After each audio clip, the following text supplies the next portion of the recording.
team, it's Miss Deighton again.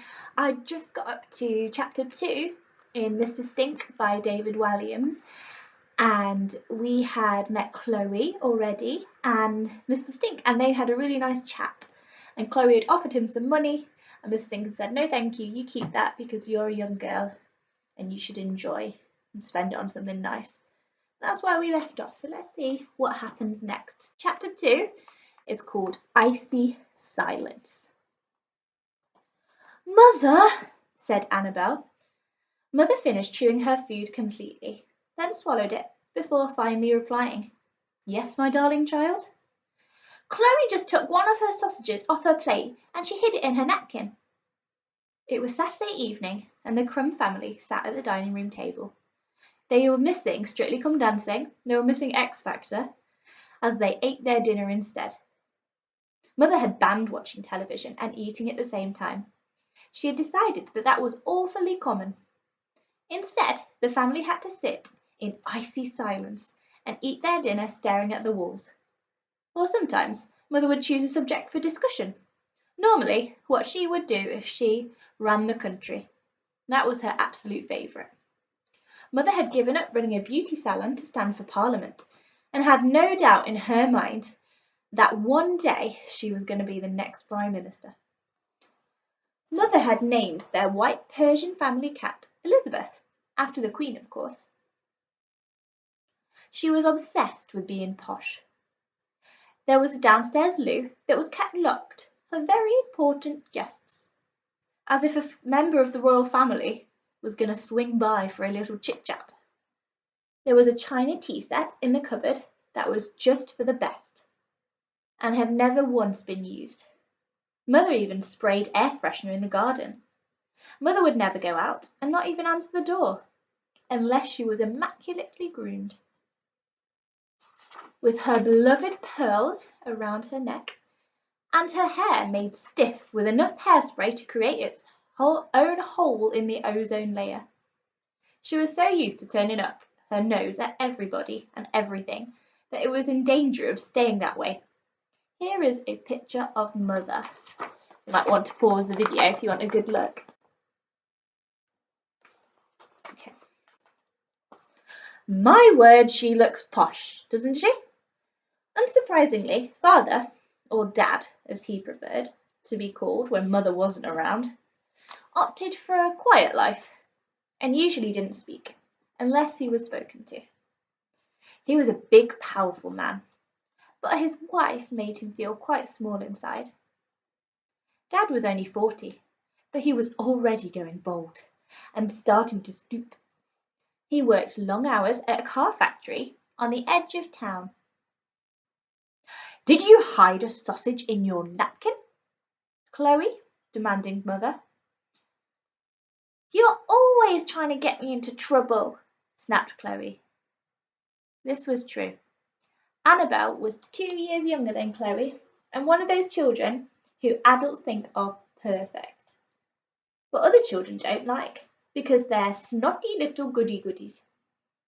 Annabel loved getting Chloe into trouble. She would lie on her bed in her bright pink room upstairs and roll around crying, shouting, "Chloe, get off me! You're hurting me!" even though Chloe was just writing away in her room next door. You could say that Annabel was a little bit evil. She was certainly evil to her older sister. "Oh, sorry, Mother, it just slipped into my lap," said Chloe. Her plan had been to smuggle the sausage out and give it to Mr. Stink. She'd been thinking about him all evening, imagining him shivering out there in the dark, cold December night as they sat warm, eating away.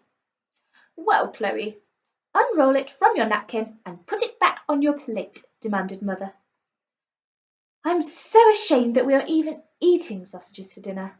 I gave your father strict instructions to dispatch himself to the supermarket and purchase 4 wild sea bass fillets, and he comes home with a packet of silly sausages. If anyone called around and saw us eating food like this, it would be hideously embarrassing. They'd think we were savages."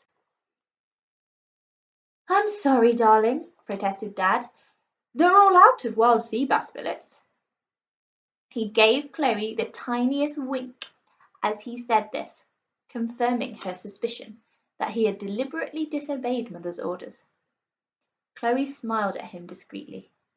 She and her dad both loved sausages, and lots of other food that Mother didn't approve of, like burgers, fish fingers, fizzy drinks, and especially Mr. Whippy ice cream. I have never eaten anything from a van, Mother would say. I'd rather die. Right now, all hands on deck as we clear up, said Mother, when they finished eating. Annabel, my precious angel, you clear the table. Chloe, you can wash up, and husband, you can dry. When she said all hands on deck, what she really meant was everybody's hands except hers. As the rest of the family all went out about their duties, Mother sat back on the sofa and started unwrapping a wafer-thin chocolate mint. She allowed herself one chocolate mint a day.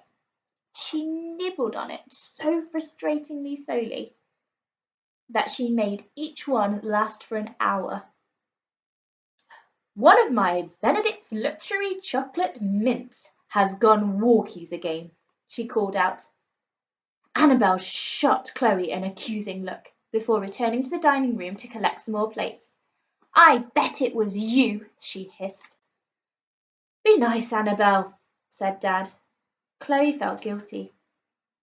Even though it wasn't her who had been scoffing all of Mother's chocolates, she and Dad assumed their familiar positions at the sink. Chloe, why were you trying to hide one of your sausages? He asked. If you didn't like it, you could have just said, I would have eaten it. I wasn't trying to hide it, Dad. Then what were you doing with it? Suddenly, Annabel appeared with another stack of dirty plates, and the pair went silent again. They waited a moment until she had gone. Well, Dad, you know that old man who always sits on the bench every Mr. Stick? Yeah, that's the one. Well, I thought his daughter looked hungry and I wanted to bring her a sausage or two. It was a lie that Chloe was saying, but not a big one. Well, I suppose there isn't any harm in giving this poor dog a bit of food, said Dad. Just the one, though, you understand. Just the one, Chloe, or Mr. Stink will expect you to feed his dog every day.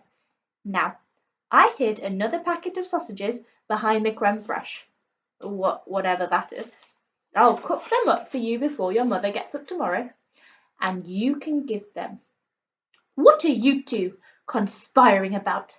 Demanded Mother from the sitting room. Oh, we were just debating which of the Queen's 4 children we most admire, said Chloe. I'm putting forward Anne for her equestrian skills, although Dad is making a strong case for Prince Charles and his unrivalled range of organic biscuits. Oh, very good. Carry on, said Mother. Dad smiled at Chloe cheekily.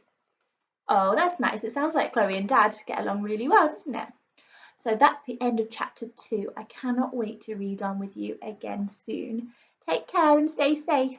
Bye.